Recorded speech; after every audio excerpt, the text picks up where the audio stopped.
श्री शिवाय नमस्तुभ्यम। दोस्तों, आप सभी लोग जानते हैं कि 17 अप्रैल चैत्र नवरात्रि नवमी आने वाली है। दोस्तों, इसी दिन किया जाने वाला पंडित जी द्वारा बताया गया 7 फूल और 7 दिए वाला एक ऐसा उपाय आप लोगों को जरूर करना चाहिए।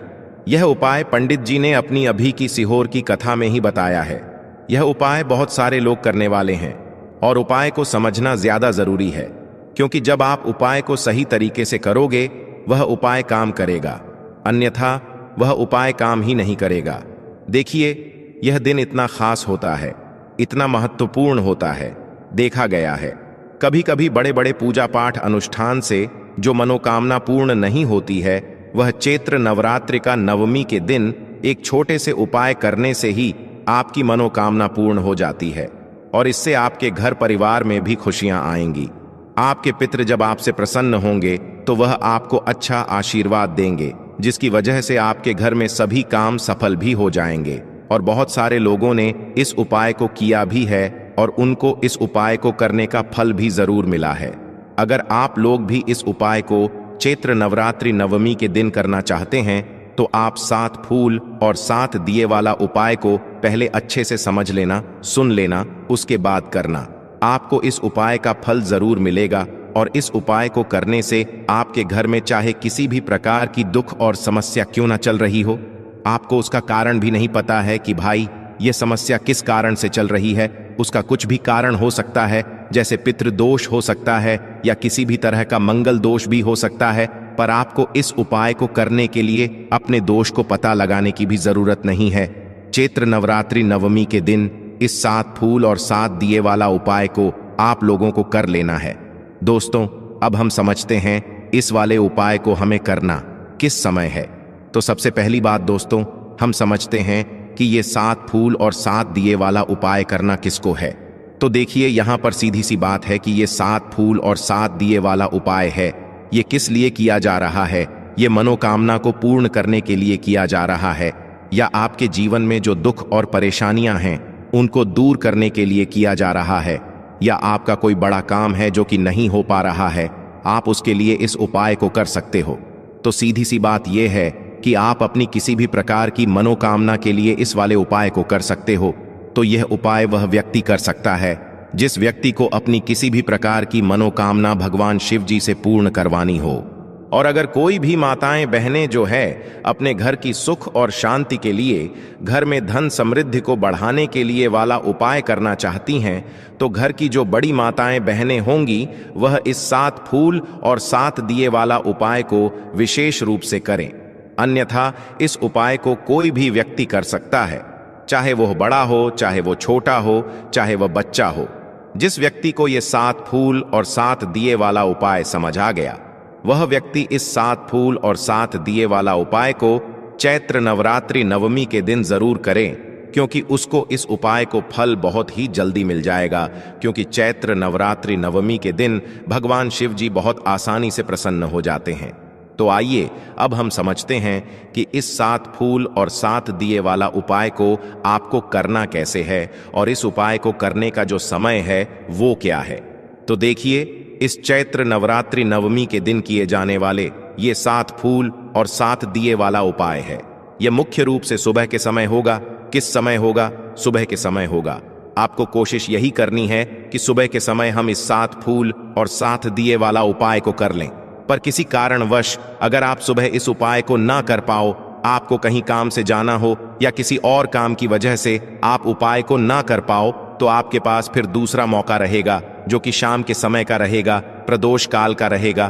तो भैया, बहुत सारे लोग यहाँ पर ये प्रश्न भी जरूर करेंगे कि भाई, हम तो नौकरी पे जाते हैं, हम अपनी ड्यूटी पे जाते हैं और आने में हमें देर हो जाती है, तो उस जगह पर हमें क्या करना चाहिए?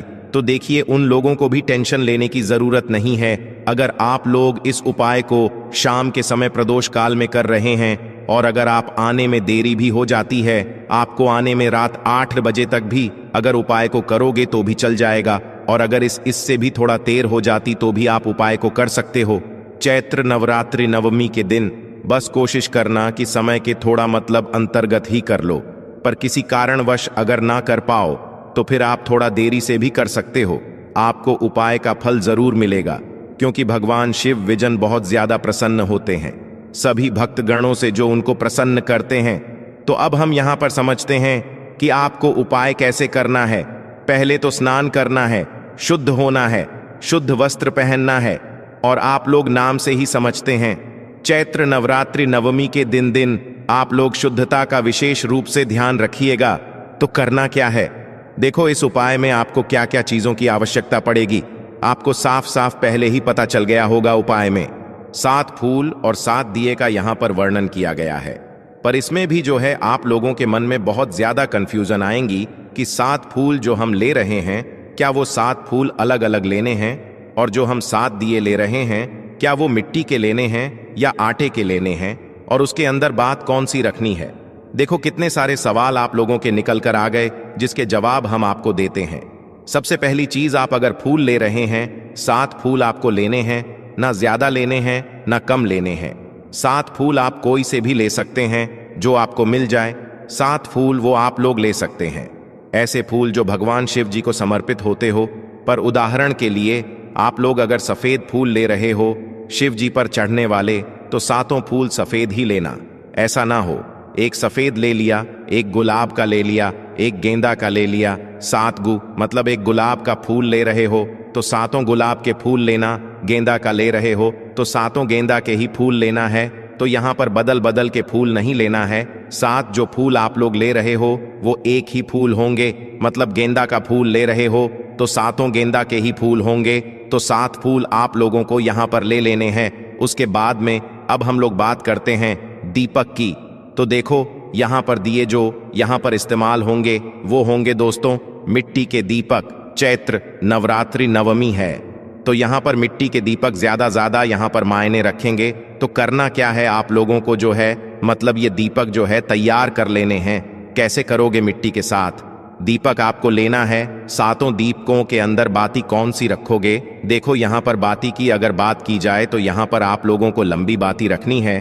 चैत्र नवरात्रि नवमी का दिन है तो इस दिन सभी लंबी बाती के दीप लगाए जाते हैं, और इस दीपक को लगाने वाले स्थान पर भी जो है लंबी बाती का ही दीप लगाया जाता है।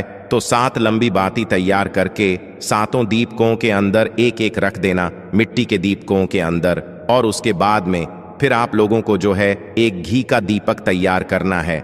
मतलब एक नहीं, जो 7 दीपक हैं उन सभी के अंदर आपको शुद्ध देसी गाय का घी डालना है। यहीं पर बहुत सारे लोग गलती कर देते हैं, वो लोग मिलावटी घी डाल देते हैं या अच्छा घी नहीं डालते। इसकी वजह से उन्हें उपाय का फल ही नहीं मिलता है। तो घी थोड़ा ढूंढकर अच्छा वाला डाल देना 7 दीपक के अंदर और फुल भर देना। कमी बिल्कुल मत करना, इस उपाय में फुल भर देना। उसके बाद में अब आप लोगों को करना क्या है, 7 फूल आपके तैयार हैं, 7 दीपक आपके तैयार है। अब ध्यान से सुनो क्या करना है। आपको यह उपाय सुबह सुबह ही करना है। सुबह से यह उपाय शुरू होगा। बाकी जब तक आपकी मर्जी रहे, जब तक आप इस उपाय को कर सकते हो तो करना क्या है, सुबह सुबह जितना जल्दी हो सके लगभग 11 बजे तक आप लोग इस उपाय को शुरू कर देना। करना क्या है, देखो यह उपाय आपके घर से ही शुरू होगा। सबसे अच्छी बात यह है इस उपाय को करने की। तो देखो सबसे पहले आप लोग क्या करना, आपके घर में रसोई घर है, रसोई घर में आपके पीने वाला पानी वाला स्थान है, परंटा है, मटका रखा हुआ है। एक ऐसा स्थान जहां पर आप अपने घर से पीने का पानी लेते होगे तो वो आपके पितरों का स्थान होता है। मतलब परंडा हो या गुंड रखी हो, आपकी कोई भी ऐसा स्थान जहां से आप पानी भर के पीते हो, उस स्थान पर आप लोग चले जाइएगा और पहले ही उस स्थान की साफ सफाई भी जरूर कर लीजिएगा, थोड़ा साफ कर दीजिएगा। वहां पर करना क्या है, आपको उस स्थान पर अपने घर के रसोई घर के अंदर जहां पर आपका पीने का पानी रखा जाता है, उस स्थान पर सबसे पहले आपको 7 फूल लेकर जाने हैं। जो 7 फूल आपने चुने हैं, जो भी आपको मिले हो 7 फूल, वो 7 फूल लेकर जाने हैं। 7 फूलों को आपको उसी स्थान पर रख देना है जहां पर आपके पीने के पानी वाला स्थान है। ऐसा नहीं है, पीने के पानी वाले स्थान के बिल्कुल पास में ही ऊपर ही आपको रखना है। उसके आजू बाजू भी थोड़ा होकर आप लोग रख सकते हैं, कोई दिक्कत वाली बात नहीं है, पर पीने के पानी वाले स्थान के ही पास में होना चाहिए। इस बात का ध्यान रखना है। तो 7 फूल पहले आप वहां पर रख दीजिए या एक तरीके से वहां पर समर्पित कर दीजिए। रख दिया आप लोगों ने, रखने के बाद अब ध्यान से सुनो कि उपाय में क्या करना है। जो आपने 7 दीपक तैयार किए थे, इन 7 दीपक को भी यहां पर लेकर आ जाओ।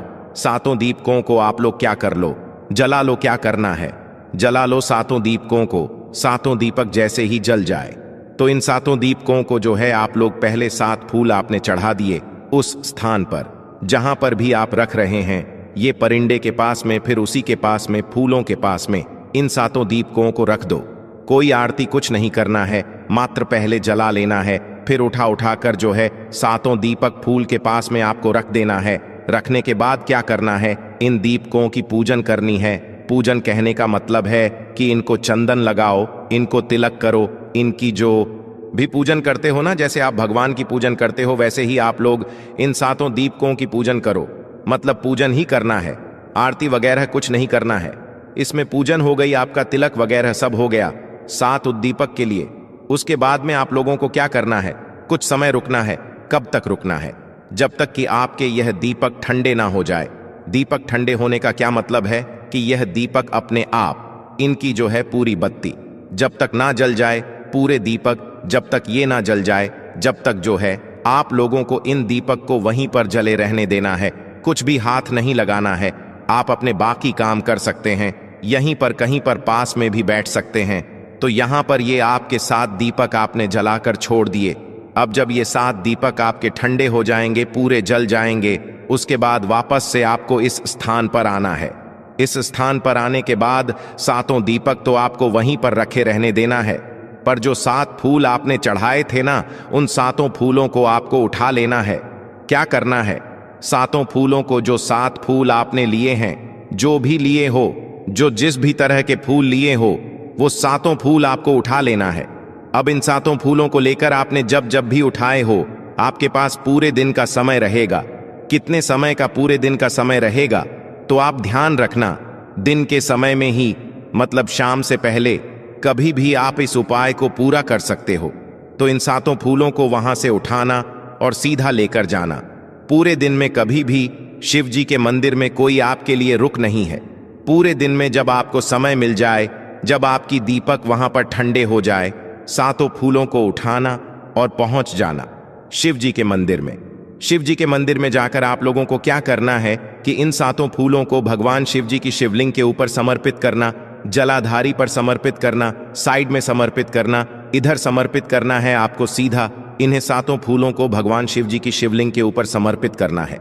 समर्पित करने के बाद दोस्तों आप लोगों को क्या करना है कि वहीं पर भगवान के पास में बैठना है, हाथ जोड़ना है, विनती करना है। लक्ष्मी प्राप्ति के लिए आपको उनसे निवेदन करना है और आपकी जो भी मनोकामना हो उसके लिए आप लोगों को भगवान से प्रार्थना करना है। और कुबेर भंडारी का नाम लेते हुए भी जो है आप लोगों को उनसे प्रार्थना करना है। अब यहाँ पर हम आपको एक बात और बता दें कि अगर आप लोग भगवान शिव जी के मंदिर ना जा सके, इस दिन अगर भगवान शिव जी के मंदिर इन 7 फूलों को लेकर ना जा सके, तो आपके पास और भी ऑप्शन है। जैसे कि भगवान शिव जी के मंदिर ना जा पाए तो आप किसी भी बड़े वाले बेलपत्र के वृक्ष के नीचे भी इन 7 फूलों को लेकर जा सकते हो और वहां पर जाकर मतलब समर्पित कर सकते हो और प्रार्थना कर सकते हो। लक्ष्मी प्राप्ति के लिए कुबेर भंडारी से मतलब यहां पर आप बेलपत्र के वृक्ष के नीचे भी जा सकते हो, आप पीपल के वृक्ष के नीचे भी जा सकते हो, आप आमवले के वृक्ष के नीचे भी जा सकते हो। इसके अलावा कोई भी पवित्र नदी जो आपके घर के आसपास हो, आप वहां पर जाकर भी इन 7 फूलों को समर्पित कर सकते हो और लक्ष्मी प्राप्ति के लिए कुबेर भंडारी से प्रार्थना कर सकते हो। ये बहुत ही विशेष यहाँ पर जानकारी है, इसको आप लोग ध्यान में रख लीजिएगा। इतने सारे स्थान हैं जहां पर आप इस उपाय को पूरा कर सकते हो। 7 फूलों को लेकर ही जाना है, वहां पर चढ़ाना है। चाहे आप शिव मंदिर में जा रहे हो, चाहे नदी में जा रहे हो, चाहे पीपल बेलपत्र या आंवले के वृक्ष के नीचे जा रहे हो, 7 फूल समर्पित आपको करना है। समर्पित करने के बाद भगवान से प्रार्थना करना है। कुछ समय के लिए फूलों को रखे रहने देना है। कुछ समय जब तक रखे रहे, जब तक आप अपनी प्रार्थना करो। लक्ष्मी प्राप्ति के लिए कुबेर भंडारी से नाम लेकर प्रार्थना करना कि पूरे साल कभी भी आपके घर में धन की, पैसों की कमी ना आए। ऐसी प्रार्थना करने के बाद अब ध्यान से सुनो, आपको क्या करना है। 7 फूल आपने जहां पर भी समर्पित किए हो, चाहे वो नदी के पास में, चाहे बेलपत्री के वृक्ष नीचे, चाहे पीपल, चाहे आंवला, चाहे भगवान शिव जी के मंदिर में, इन 7 फूलों में से कोई भी एक फूल आपको कुबेर भंडारी केना, मतलब कुबेर भंडारी के नाम से प्रार्थना करके उठा लेना है। 7 फूल आपने चढ़ाए हैं, पर 7 में से सिर्फ कोई भी एक फूल आपको उठा लेना है उठाने के लिए। मतलब जब आप उठा रहे हैं तो कुबेर भंडारी से प्रार्थना कीजिएगा, भगवान से प्रार्थना कीजिएगा, और एक फूल उठाकर भगवान से प्रार्थना कर इस फूल को लेकर सीधा आप लोग आ जाइएगा अपने घर पर। अब अपने घर पर आने के बाद इस फूल का क्या करना है, इस फूल को आप भगवान का सबसे बड़ा लक्ष्मी प्राप्ति का आशीर्वाद समझ के रख लेना, क्योंकि इसी फूल में लक्ष्मी प्राप्ति का आपको आशीर्वाद अब मिल चुका है। इस फूल को आप अपने घर में, मतलब पूजन वाले स्थान पर रख दें, और ये फूल आपके घर में हमेशा रहना चाहिए। मतलब हमेशा कहने का मतलब है कि जब तक आप इसे रख जब तक आप लोग इस फूल को जरूर रखिएगा अपने घर में। आपके घर में कभी भी धन की कमी नहीं होगी जब तक ये फूल आपके घर में रहेगा। इस फूल को चाहे तो आप अपने तिजोरी में भी रख सकते हैं, जहां पर आप अपना धन रखते हैं वहां पर भी रख सकते हैं, पर कोशिश करें कि भगवान वाले स्थान पर ही रखें, ताकि आपके घर में भी भगवान का आशीर्वाद रहे, आपके घर में कभी भी धन की कमी ना आए, पैसों की तंगी ना बने, और कोई भी दुख समस्या भी ना आए। ये एक तरीके से स्कूल में भगवान का अब आपको आशीर्वाद मिल गया है इस उपाय के जरिए। बाकी दोस्तों, हमने आपको उपाय ऐसे समझाया है कि इस वीडियो को देखने के बाद